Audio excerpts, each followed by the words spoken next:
Good evening and welcome. My name is Praveen Skinner and I'm the Superintendent of Student Achievement with the Thames Valley District School Board. Co-chairing with this evening with me is Jeff Vogt, Superintendent of Facility Services and Capital Planning. Also joining us this evening are Ben Puzanoff and Eric Miles from our planning team and Jack Amendolia, of Watson Associates, who is assisting with this review. Each of the schools involved in this part of the review have attendance area review committee members representing their respective school communities. Welcome to everyone on the call, and thank you so much for volunteering to participate in this very important process. Superintendent Vogt will now review the agenda for the evening. Thank you, Praveen. Good evening, everyone. We are here today to present an initial attendance area review report for several schools in and around the Eagle Heights area, including holding zones in South London.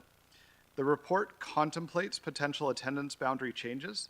This meeting is the first step in the public consultation process for this review and is intended to provide school communities with information regarding what is being considered and how to provide the board with feedback, comments, and suggestions. So tonight we're going to go over some background information. We're going to go through an overview of the attendance area review process, the procedure document, and the timelines. We're going to review the roles and responsibilities of the attendance area review committee members. We'll actually go through the initial attendance area review report.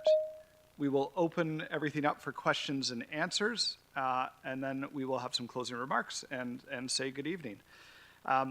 Eric from our planning team, who is online, will be monitoring the chat box during the discussion today. As some of the questions may be answered through the course of the presentation, we'll answer questions from the attendance area review committee members during the Q&A portion towards the end of the meeting. We also encourage you to ask questions and seek clarification verbally during that portion of the agenda. And with that, I'm going to turn this over to our Manager of Planning, Ben Puzanoff. Thank you very much, Superintendent Vogt, and good evening, everyone. On June 23rd, 2020, trustees passed a motion requesting that the student distribution imbalance across the City of London be addressed pending the results of the 2019-2020 round of the Capital Priorities Program, which is the province's primary way of funding new major capital work for school boards.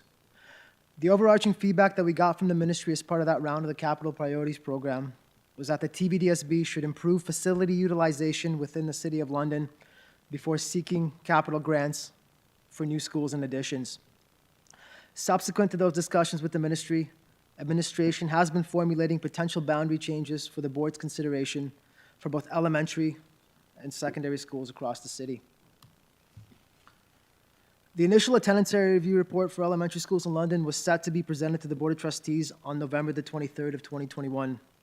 That evening, trustees passed a motion to defer consideration of the London Elementary Panel initial attendance area review report until additional information was made available from the Ministry of Education regarding its decisions pertaining to last year's round of the Capital Priorities Program.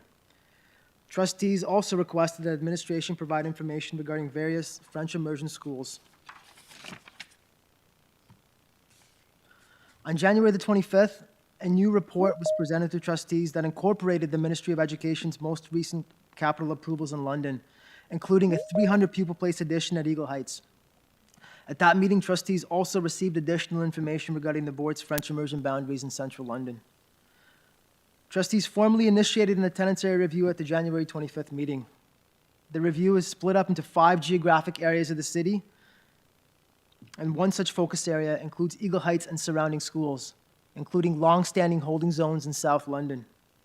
In addition to Eagle Heights, the schools involved in this portion of the review include Victoria, Wartley Road, University Heights, Mountsfield, and Cleardale. Before outlining the proposed boundary changes under consideration, we're going to start by providing an overview of the attendance area review process and the role of attendance area review committee members.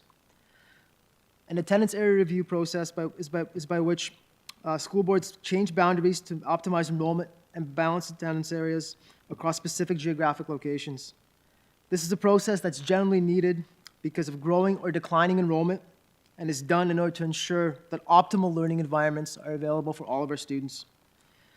TVDSB does have a procedure for attendance area reviews, and this is available at www.tvdsb.ca/LAR, L-A-A-R. And that's the website for this attendance area review.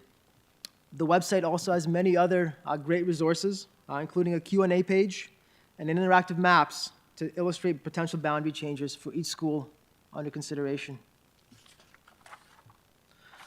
Prior to considering an attendance area review, the Board of Trustees receives an initial attendance area review report from administration that details current and potential attendance areas, current enrollment accommodations, enrollment projections for the area, current and proposed residential development, community trends, and then the potential timeline for implementation.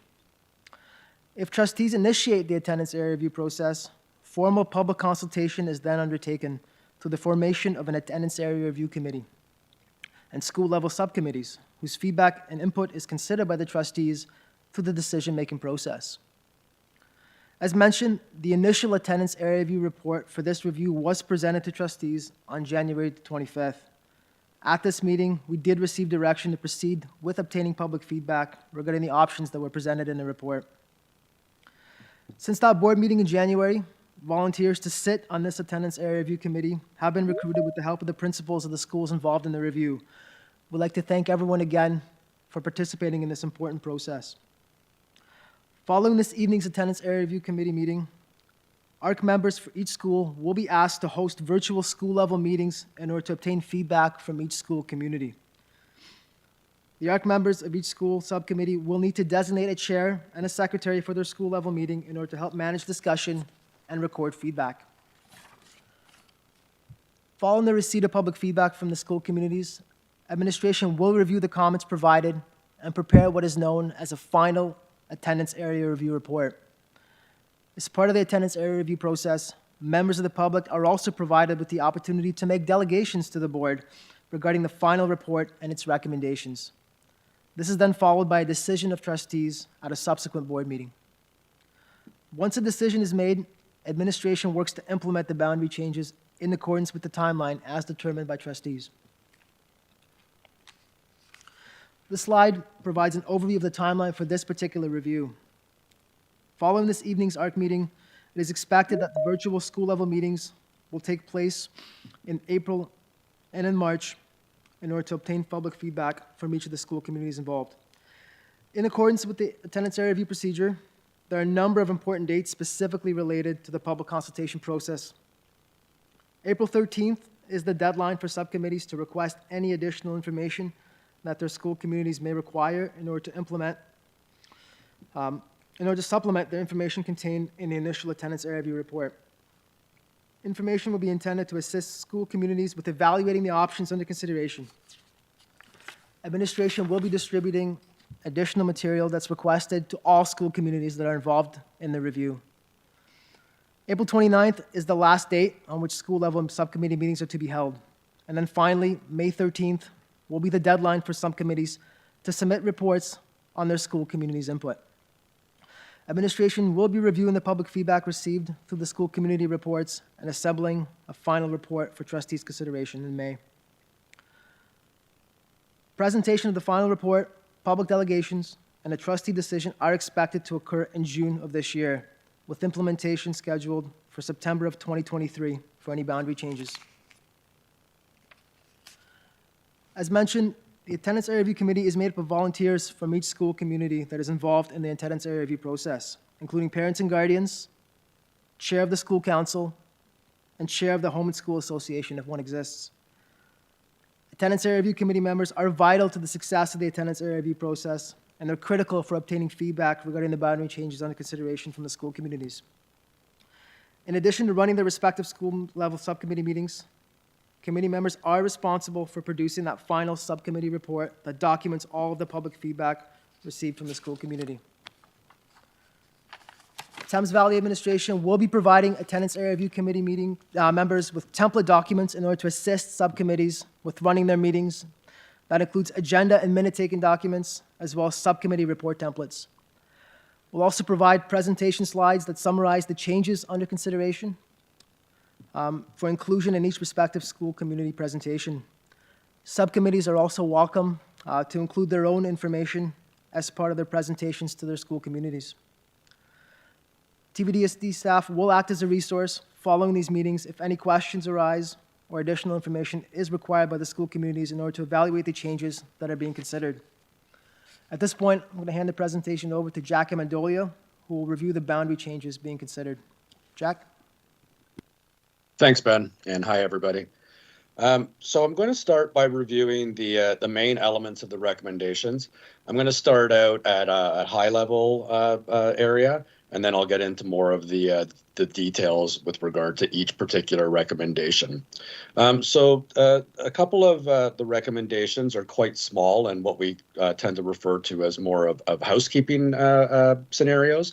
And then the other one I'm going to talk about is a little bit more significant. So the first one we recommended, or the board is recommending to look at from a boundary perspective, is denoted by the number 1 there, and that would be to adjust the boundary between Victoria Public School and Wartley Road Public School. A fairly minor adjustment, only about 12 students. And really, we'll look at this in more detail, but really the intention there was to try to bring that boundary straight across that arterial road rather than the current boundary diving down into Wartley Road.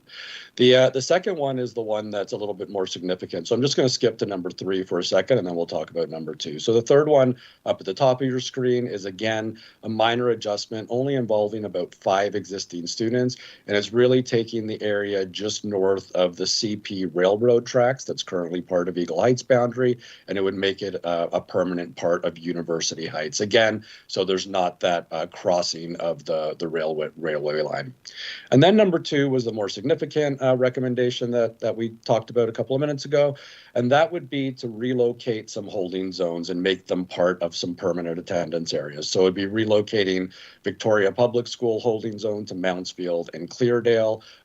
That involves about 100 students. So if we move to the next slide, I want to get into that last recommendation that we talked about, and then we'll look at some of these, like I said, in a little bit more detail. So the one significant recommendation was to make some of these holding zones that have been in existence for quite some time and transfer them to schools and make them part of their permanent boundary. So the first one involves about 35 existing students. It's that denoted by the number 1 area on the map. And it would take that area, and you see the black line boundary underneath that number 1, and it would make it's currently holding at Victoria Public School. It would make that area a permanent part of Mountsfield Public School. The second area, the large area in the middle, denoted by number 2, about 105 students. Those students are currently attending Mountsfield Public School as a holding zone area, and the recommendation would be to make that a permanent part of Mountsfield Public School. So no change in enrollment there. They're attending there. It would really just change that holding zone designation and make that permanent. The third in the bottom left of this boundary area, denoted by the number 3, would be to take that holding zone. It's about 60 students currently going north to Victoria, and it would make it a permanent part of Cleardale Public School just to the east. So really what we're doing here is we're taking that area in the central part and really extending Mountsfield Public School's boundary down to the south, and then taking that number 3 area and extending Cleardale Public School over to the west to make these contiguous boundaries without jumping over other boundary areas to attend a holding school. So that's the significant portion of our review or of the recommendation. And you can see the chart here. It shows a couple of things. The first chart at the top shows the status quo scenario. So that's the existing scenario. It shows you school capacities. It shows you the existing and projected number of portables. And it also shows you historical and future projected enrollment, as well as utilization rates. And the utilization rate is simply the enrollment compared to the permanent on the ground OTG capacity. So you can see that under the status quo or existing scenario that, and again, keep in mind that this is showing the existing capacity of Eagle Heights, not incorporating the addition that Ben spoke about. You can see that Eagle Heights was really getting up there in terms of utilization, almost to about 170%.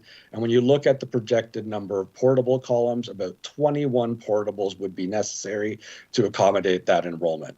Obviously, as you see in the bottom portion of the screen, with the approved addition of about 300 pupil places, that utilization comes way down to about 111% in the short term and 117% in the longer term. And obviously, those 18 and 21 portables come down to 5 and 8. So the addition has really taken care of really what you would say was the main enrollment pressure in the area.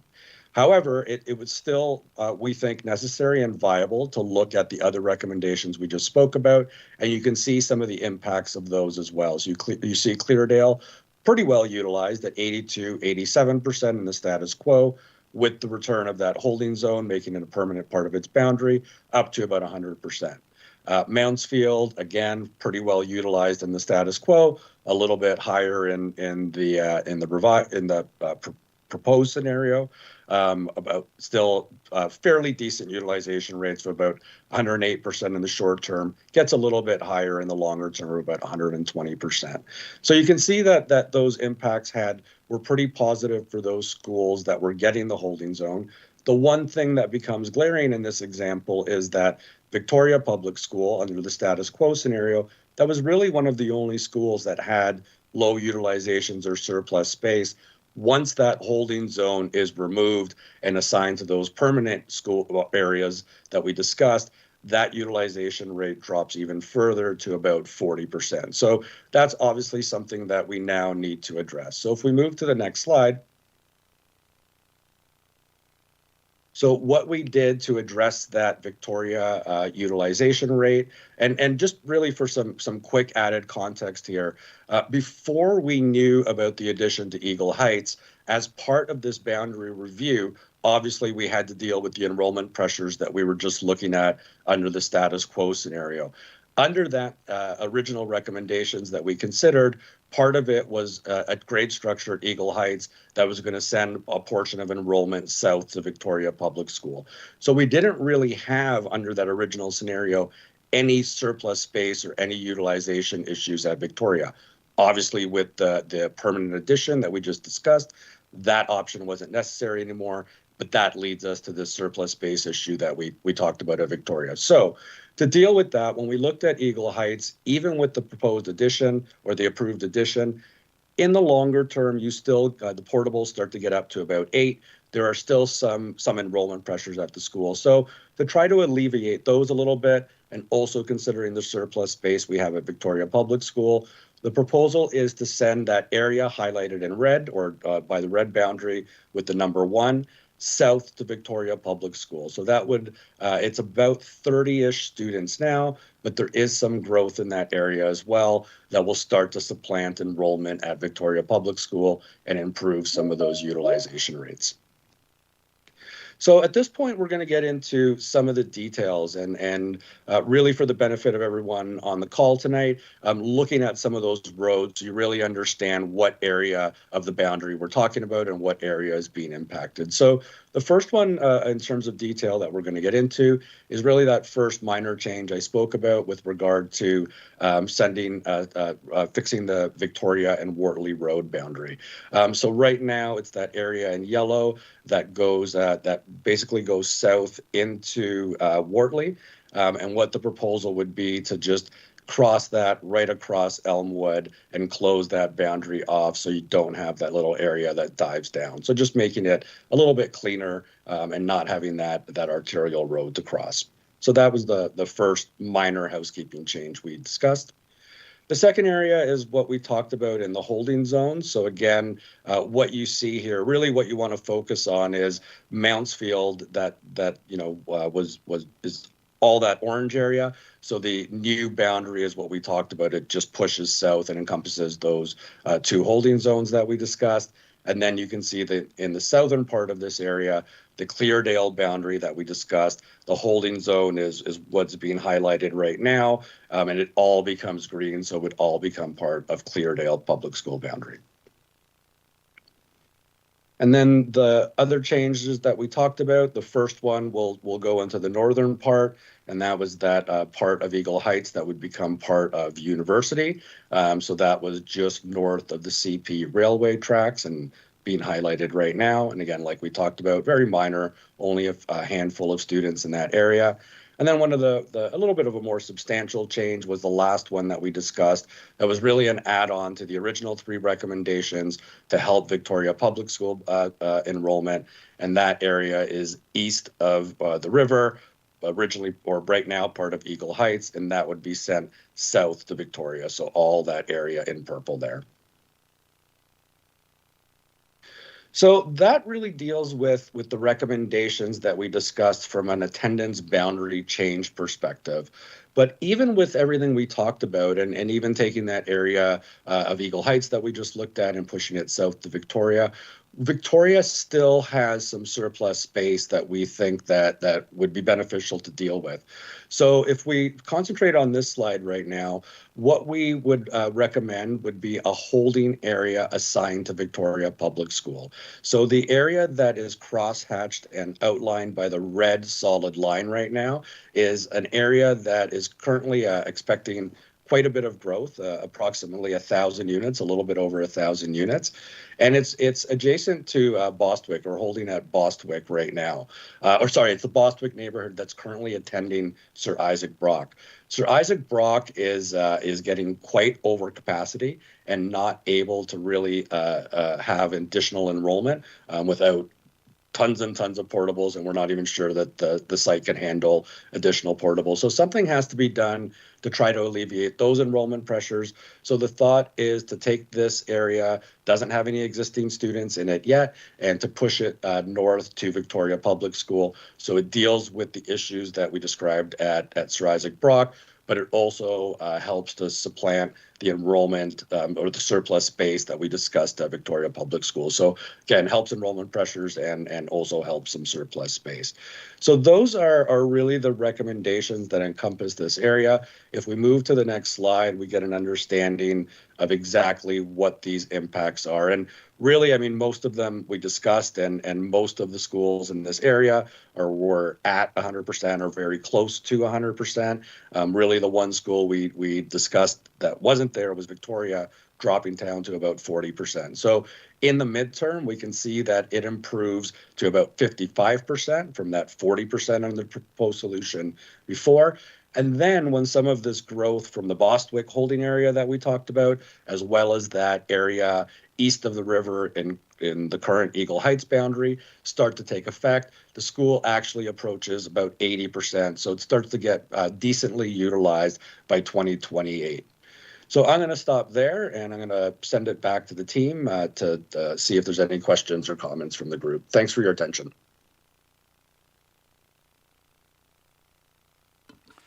So if anybody has any questions, feel free to either type them into the chat window or raise your hand, and I'll try to get to everybody in order of their question. We've got a question from Emma Phillips. Go ahead, Emma. Hi, I just have a question. My child will be in grade 8 in 2023 to 2024. Would she be able to still stay at Victoria? Yeah, thanks for the question. I think essentially what you're referring to is what we would call grandparenting. So what schools would be exempt from any, or what students would be exempt from any changes. Please. Sorry? Please, yes. Yeah, and so really what's important here is as you're going through your attendance area review, this may be an area that the committee may want to think about as far as recommendations that they would like to make to the trustees to be considered within the final proposal. Okay, wonderful. Thank you. Yeah, no problem.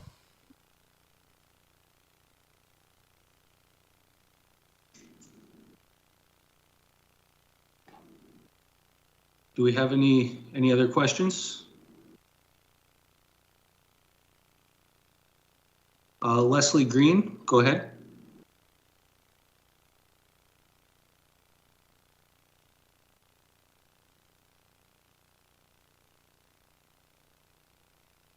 You might be on mute, Leslie. You are correct, sorry. So to be, I just want to clear up. So for the holding areas for Mountsfield, the ones kind of by Country Club Drive, I guess, those students are already attending Mountsfield, correct? So close, there's 3 groups there. The So largest, there is that small group, right? yeah, so the largest group is of, I believe it's about 100 students. They are already Yeah. attending Mountsfield, but it was, Yeah. and it's been in place for decades. It's Yeah. just been a temporary holding, so the recommendation is to make it permanent. Okay. And then there's the small little triangle northwest of that. Yeah. That small group of students is attending Victoria.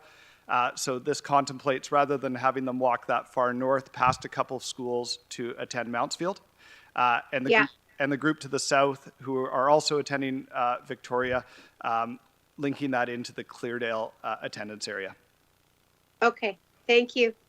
And I think Ben was moving the cursor there just to highlight the areas. Yeah, okay, thank you so much. There's a few other hands raised, but we also have a question coming from the chat from Fadi El Mohammed. So I'll read that before I get to the rest of the questions. So that question is, the parents' main concern regarding mobilizing students one school to another is to preserve the quality of education. So I guess, sorry, that's more of a comment than a question. Just getting back into the list with hands up, Jeremy McCall, you're next in line with the question.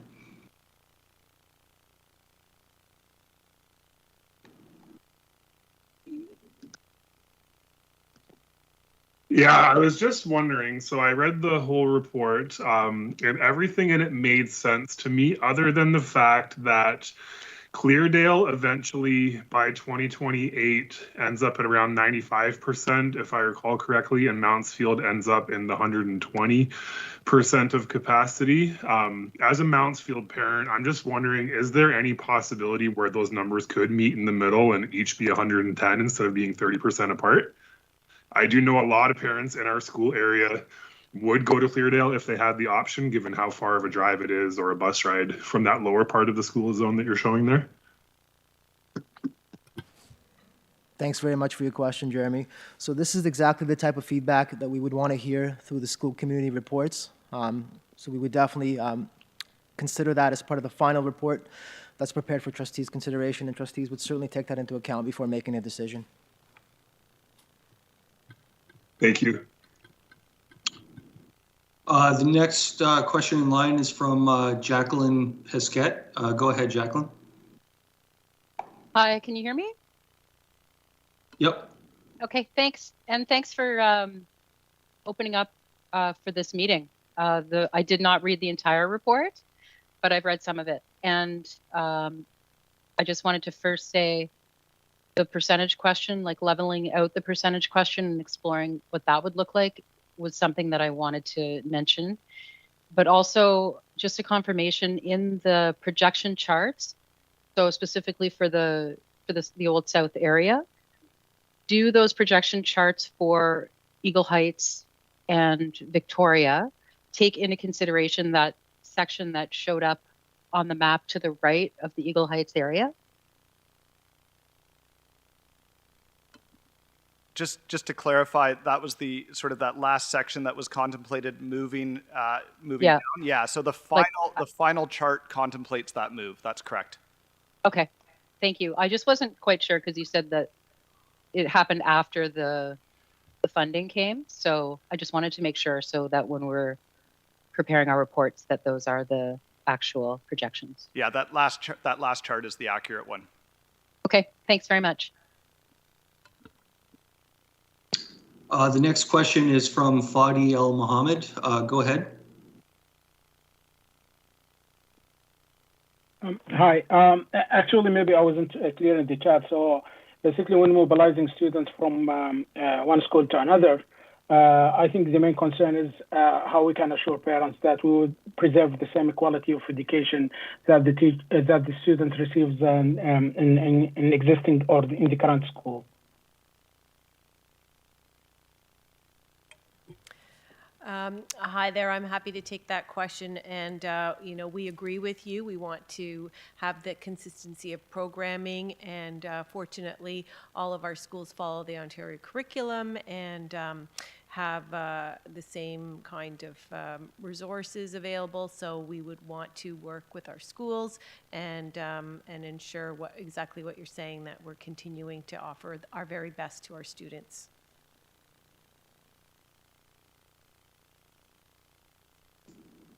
Jonathan Southern has the next question. Go ahead, Jonathan. Thank you.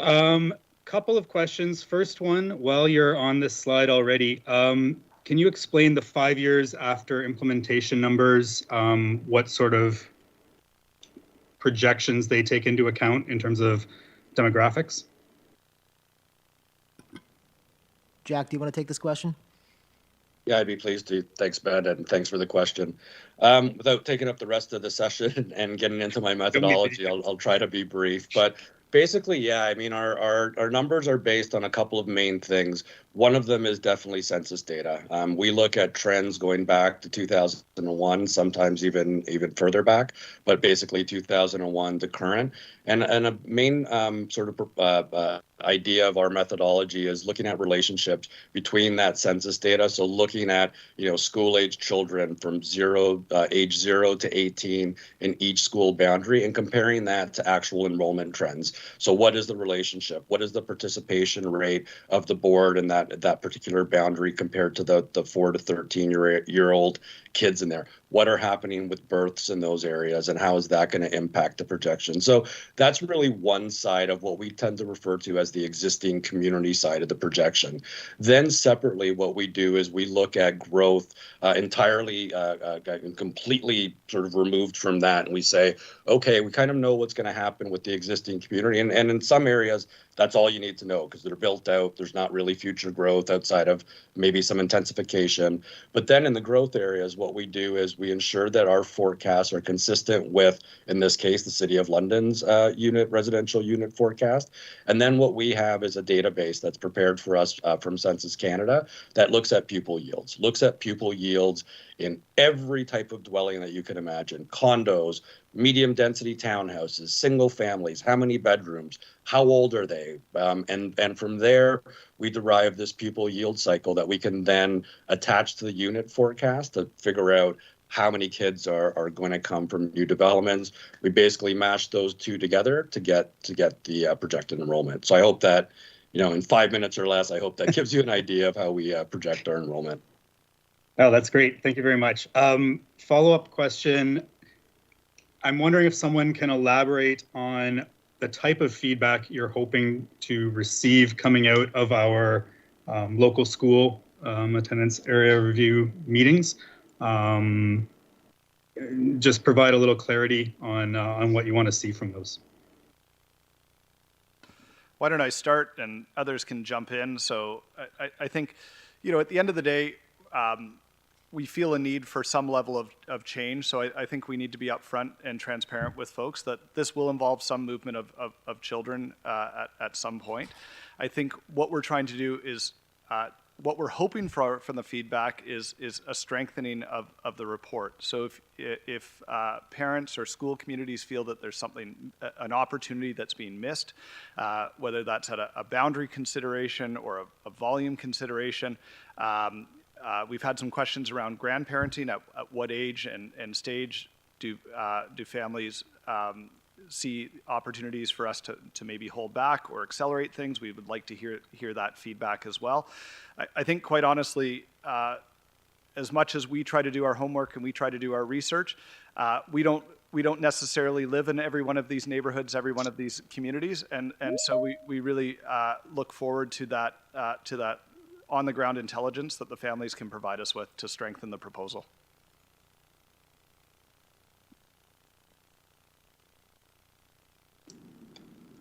Okay, the next question is from SC, Mountsfield Public School. And I saw that you had a few questions in the chat as well. Would you like to maybe ask those, or I can read those questions if you prefer? That's fine. The first one, it just goes back to when you were talking about the 3 groups in the holding zones that would be permanently incorporating the boundaries of Mountsfield. You mentioned the first group was 100 students that are already there. You didn't give us the numbers for groups 2 and 3. I understand they're smaller. And with regard to those 3 groups, how many of them are actually being bused? Do we have that number? Don't have the busing number, but we can source that out, and we would post that to the Q&A page once we get the information. So if we work north to south, the small little group in that northwest corner of the map, I believe that's about 35 students that are currently attending Victoria that would be directed at Mountsfield in this proposal. Yeah. The middle group is about 100 that are currently already at Mountsfield. And the bottom group is about 65 that are currently attending Victoria, with the proposal recommending them going to Cleardale.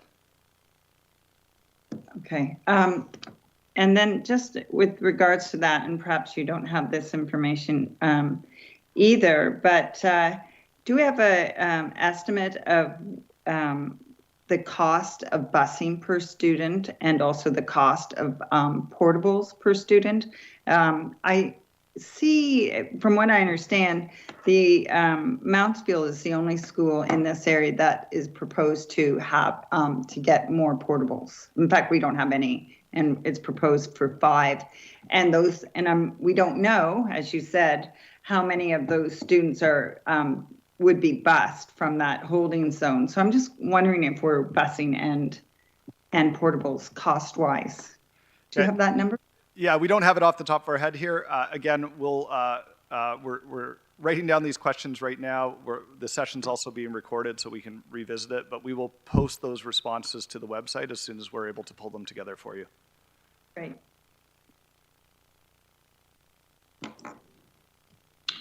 Okay, there's a question in the chat from Leanne St. Thomas. And the question is, my daughter is currently attending Eagle Heights, and we live east of the Thames River.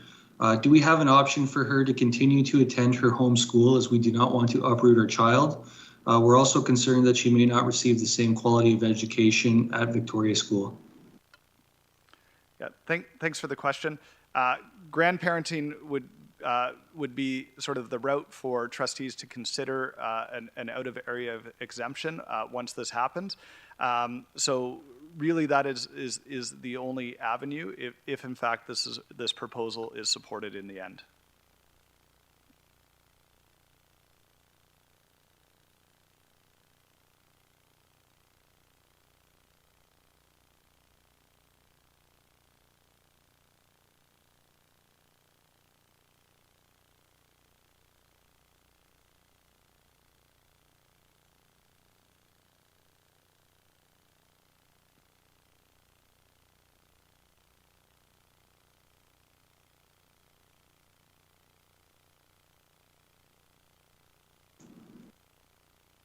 Not seeing any additional questions. Oh, Jonathan Southern, you've got another question?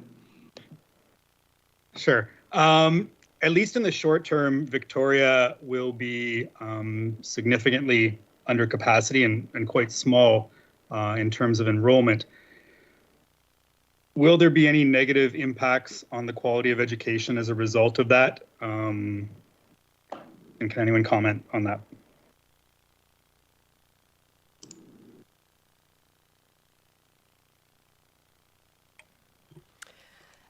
Again, you know, the quality of education is always a high priority for us, so the number of students would not be a factor in the quality of education for the students. We would want to have the same level of education, whether we have a large school, a medium size, or a small school. But thank you for that question. Would it impact things like a French teacher or a music teacher, things of that nature? No, and I appreciate your thinking on that, but again, we have class sizes that we would be honoring and working with staff to ensure that you know, we've got the people in place that have the qualifications that are needed to teach those programs. Okay, thank you. Fadi Al Mohammed, you had another question? Yes, thank you. So actually, I have two questions. The first one is regarding mobilizing the students. This looks like a short-term solution, but maybe after maybe 5-10 years from now, definitely you would you'd need to look in expanding the schools, not even using the portables, or even like building new schools. I think this is like more of a short-term solution. The one currently we are discussing. So I wonder if you have any plans in such direction. This is the first question. The other one basically again will be iterating on the quality of education. We know that even like within the same school, you would like find like sorry to say it, but I mean. Let me say that teachers that they are excellent in the way that they teach the students, and some others sit in between. So how we can make sure again, if we move our kids from one school to another, that they would receive the same quality of education, and taking in consideration even the report does not show doesn't show the ratio between the number of students and the number of teachers. It shows only utilization. So I'm not sure what utilization refers to. Is it like the number of the students in the class, or is the number of teachers in regards to the number of the students? Thank you.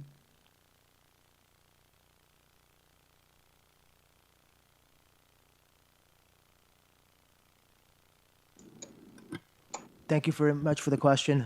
I'll answer the first part related to the capital component, and then we'll look to Superintendent Skinner to take the question regarding quality of education. So regarding new capital in this part of the city, we're constantly monitoring all development activity that's occurring within the City of London, and we are submitting business cases regularly for new additions and new schools where it's necessary to do so. Part of the impetus for this particular attendance area review was conversations with our ministry partners regarding just general facility utilization, so school utilization in London, and they really saw a need for us to maximize the way we're using our existing student spaces before they were going to invest into new capital, so new schools and new additions. So part of the process of this attendance area review is to better optimize attendance areas to make sure that we're best utilizing our existing assets.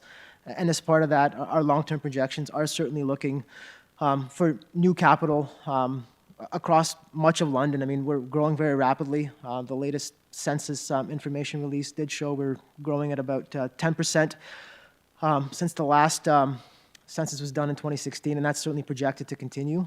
So we are actively seeking a new capital investment into this part of our district, and this attendance area review is part and parcel of that process.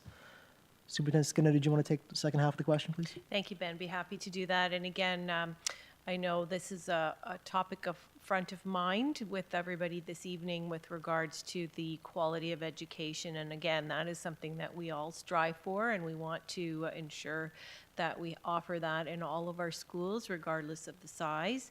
And if for whatever reason there would be a concern that would be addressed at the school level, and we always want to hear those things so we can rectify and ensure that we are offering the very best that we can offer for all of our students in Thames Valley. The next question is from Jacqueline Pisquet. Go ahead, Jacqueline. Thank you. I had a quick follow-up to Jonathan's question, one of his questions, about sort of the format for our feedback, and if we were going to make a like, not, I don't want to say a recommendation, but like a suggestion or just give feedback, do we provide that to you and then you look at the numbers that would impact? Like, let's say we had a suggestion about shifting a boundary, like you already know how many students that's going to impact. So is it possible to find out like approximately how many more it could impact? Or do we just leave it with you and then it comes back after May?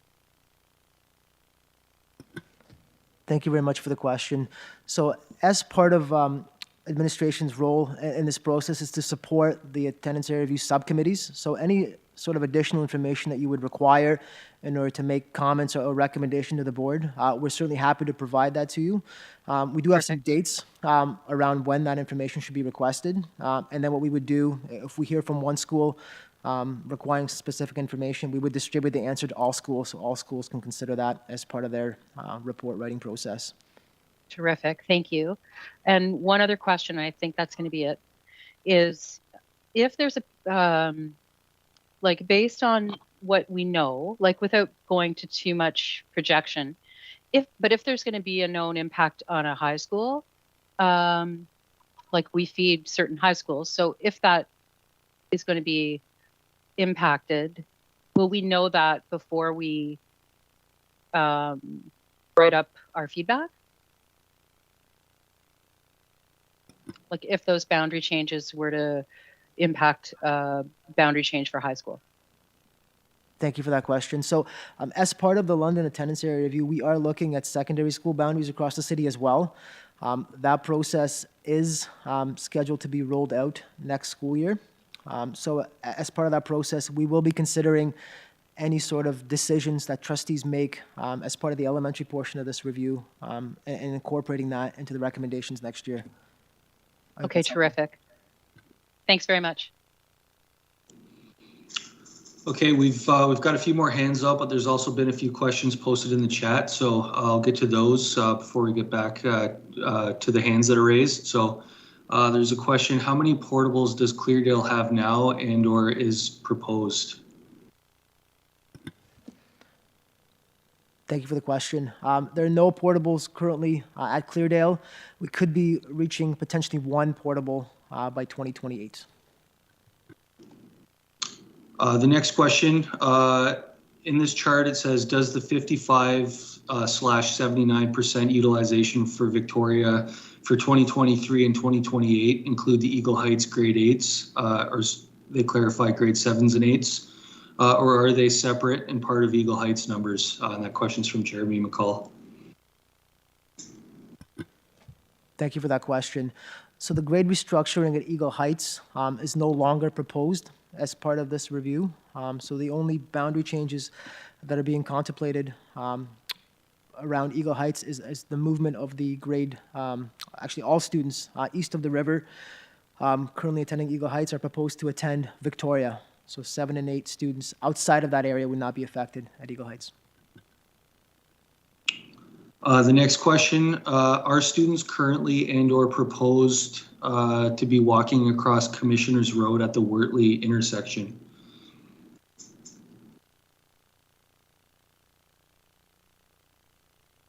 And I think that's related to Mountsfield. So I'll take a stab at this, and maybe the person who put the question in can clarify.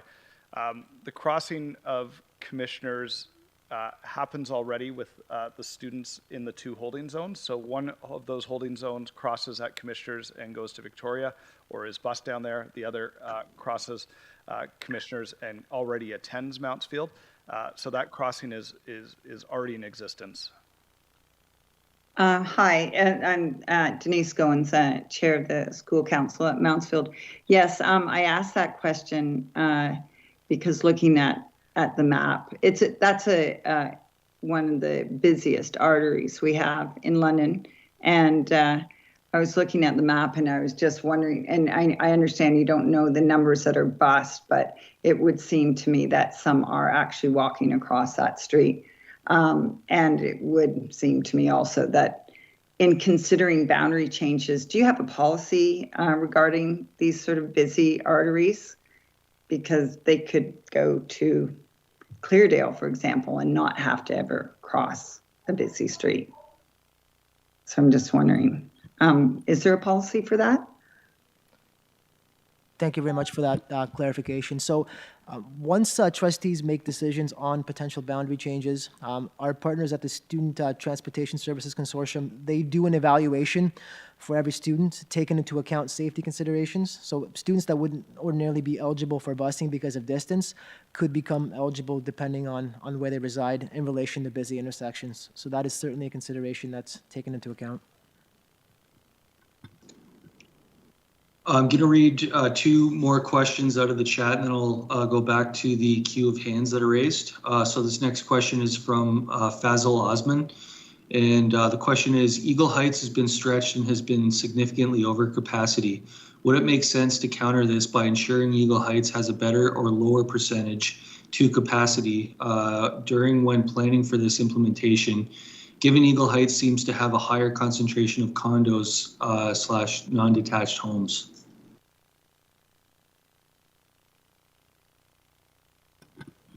Thank you for the question. So as part of the last round of our capital priority submissions to the ministry, we were successful with an addition at Eagle Heights. So the school's utilization will drop considerably. So we're going to be increasing the capacity from 680 students to 980. I've got up on the screen here the projection table for the proposed solution that Jack spoke about earlier. Utilization is going to be increasing to about 112% by 2028 under the proposed solution, which would essentially eliminate a dozen portables off-site, leaving only the porta-pack. We do recognize there's quite a bit of development activity happening in the Eagle Heights attendance area still, particularly north of Oxford Street and in the Proudfoot Lane area. We are working with our partners at the city on securing some additional land for potentially a new school in that area to help with the growing enrollment pressure that's still occurring in the area. Hope that answers the question. The next question is from Leanne St. Thomas, and the question is, how do you determine which sections will be affected in order to create these new boundaries? Thank you for the question. I'm wondering, Jack, if you want to take this one, please. Yeah, thanks, Ben. If I'm understanding correctly, I mean, it's a process, I think, is the easiest way to answer it. I mean, ultimately, we're looking for groupings of students. Our initial stab at any boundary review is looking for groups of students that can alleviate enrollment pressures where necessary, and then hopefully finding that surplus space at an adjacent or close by school to make that change. Obviously, we're also considering future development. We're considering physical geography, rivers, roads that were discussed, distances to schools. When we're moving a group of students, I mean, it's not always avoidable, but we tend to not want to, take a group of students that could walk to a school and turn them into bussers if we can help it. So I think that's a sort of smattering of the type of things that we tend to look at, and that's how we determine what areas may be impacted by a boundary change. I hope that answers your question.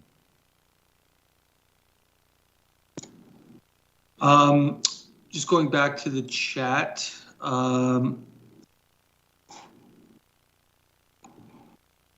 Just looking through here. Leanne St. Thomas is asking if we can repeat the answer regarding students living east of the river.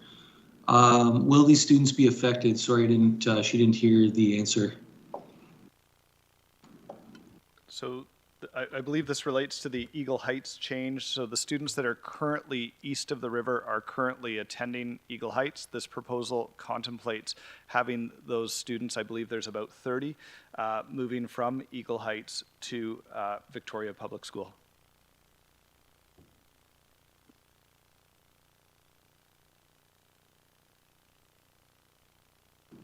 Okay, going back to the hands that are raised, Craig Needles, you had a question?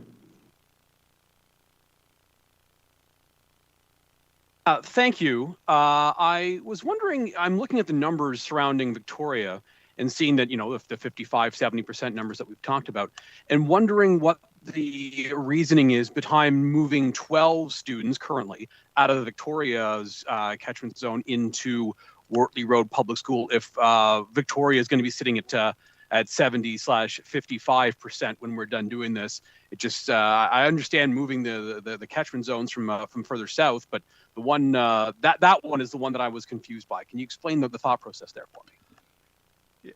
Yeah, I'm gonna ask Jack to step in on this one. Thanks, Jeff.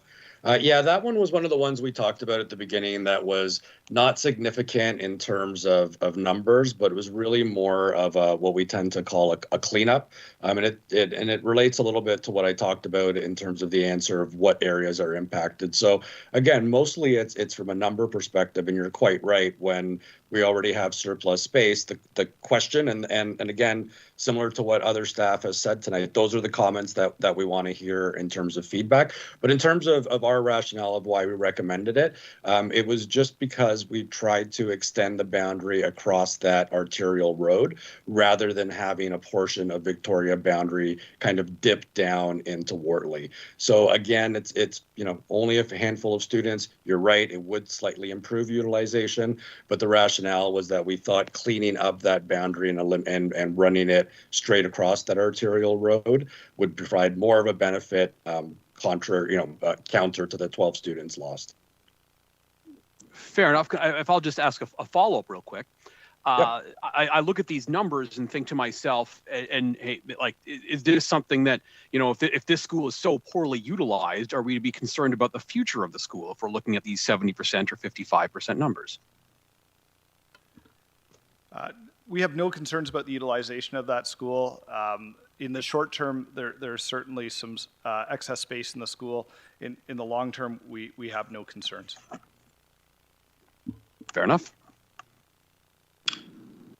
Just getting back to the chat, Denise, I apologize. I think you had an opportunity to ask the question about the holding zone students that are permanently moving to Mountsfield that will be bused. But there was also a second part to your question that was asking what's the distance to Mountsfield versus to Cleardale. Yes, again trying to understand with lots of things the busy street and Cleardale being a lower capacity than Mountsfield, the reasoning for moving them across that road and possibly busing, increasing the need for busing and increasing the need for portables. So that was where that question was coming from. But I also had a question, if you don't mind me just asking, that was in the chat, and it's just some clarification about the numbers. There are some specialty programs, at least one that I know of, at these schools, and so they're not from families in the area. They're bused separately into the school. And they, so my question is, can that also, do these numbers include those students? So the one I'm thinking about is the gifted program where I think it's one of two in London, in the elementary schools. They're bused to Mountsfield, and are those included in this review? Thank you for the question. So the gifted classes are included in the projections. Certainly, there's no proposal here to change the gifted program at Mountsfield. Regarding the first part of your question pertaining to the distance between Mountsfield and Cleardale, it's approximately 2 kilometers, so about a 4-minute drive. And the rationale, I think this was alluded to earlier, for keeping that holding zone that's currently attending Mountsfield is to just keep that school community together currently. Certainly, as was mentioned earlier, we're welcome to receive any other feedback that the school community from Mountsfield or other communities wish to provide, including sending some students to Cleardale instead. Certainly happy to consider that. What is the distance to Mountsfield versus Cleardale? So what is the distance to Cleardale? Like that 2 kilometers, is that to Mountsfield we're talking about, or is that to Cleardale? So that distance is the distance between the 2 schools. Oh, the distance between 2 schools is 2 kilometers. Approximately, so, yes. Interesting. Okay, thanks. Just on the regard about the gifted program too. Does anyone have information regarding utilization of that program? Basically, I'm asking what is the need versus how many are able to attend that program? Would it be considered that it should? I certainly know that not all that are suggested that they could go, being gifted, do go. So do we know information about that, or could we get that information? Yeah, so 2 comments. One, if there's programming considerations around that program at the school that the AARC committee would like to make, we're happy to receive those as part of your final report. And secondly, we will provide you with some information and post that to the chat after this meeting. So we've got a few homework questions here that will take a little bit of time, but we'll get that information out to everyone. Just getting back into the chat, Shauna Chambers asks, if possible, it would be helpful if the board can provide us with the list of criteria that they consider when making the boundary adjustments for our upcoming public meetings. Yeah, we'll happily post something.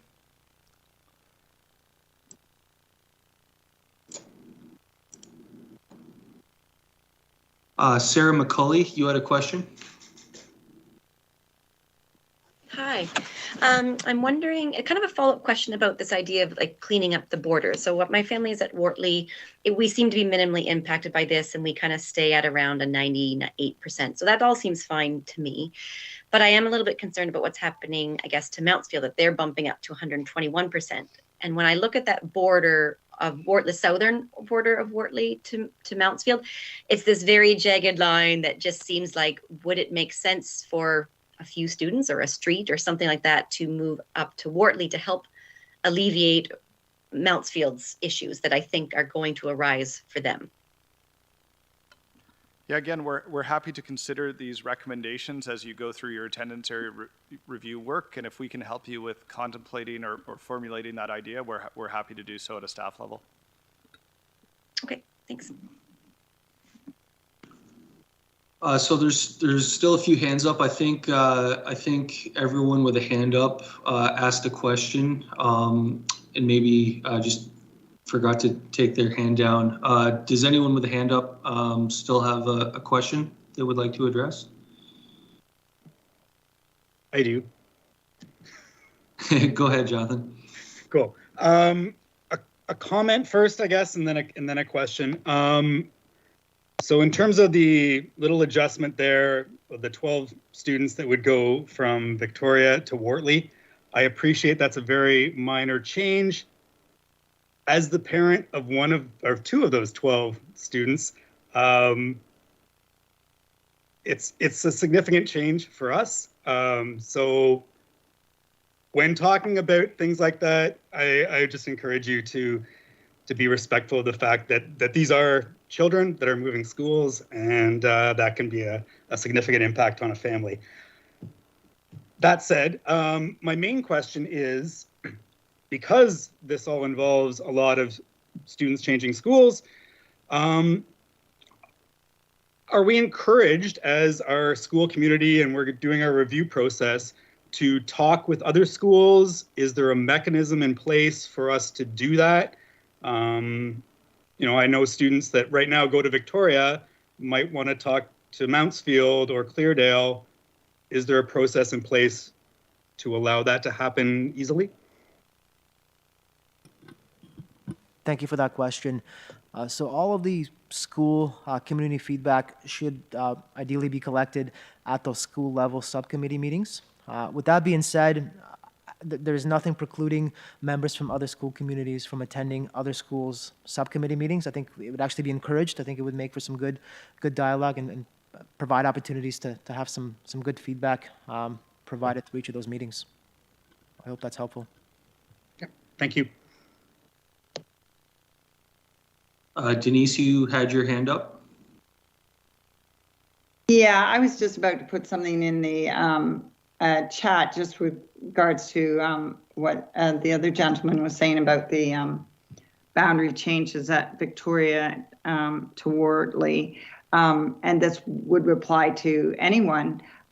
Would those changes be sort of grandfathered in, or what I'm asking is if I think you've addressed it somewhat, but children grow up and go to high school, so they're not at that school forever. So if you were to make a boundary change, would you allow the students in those boundary changes to remain at the school they're at, to finish where they're at, but then understanding that those boundary changes are effective for any new student coming into the elementary school system at those schools? Does that make sense, that question? Yeah, thank you for the question. So typically the majority of the changes are made in, I think the earliest contemplation of this would be 2023. Typically the trustees consider grandparenting sort of at a senior elementary level. So perhaps a grade 8 students holding at their home school and finishing out their time at that school. And then as you suggested, transitioning to secondary. But again, this is part of the committee discussions that you should be having at a school level, and we would happily receive those recommendations.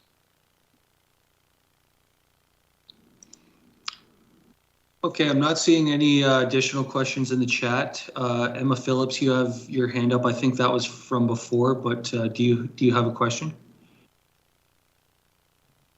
No, thank you. I'm all good. Okay, thanks. So I guess I'll give a last call. Any final questions?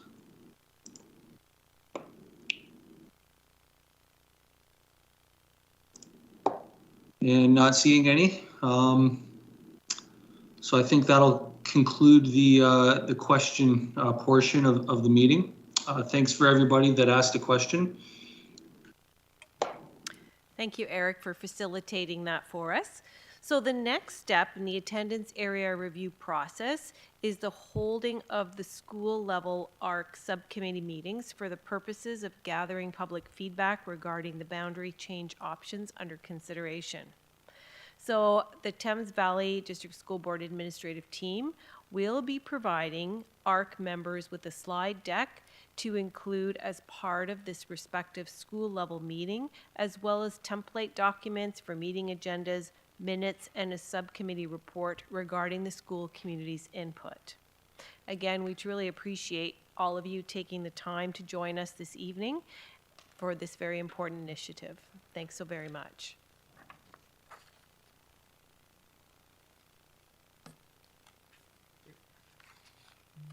Please close it out.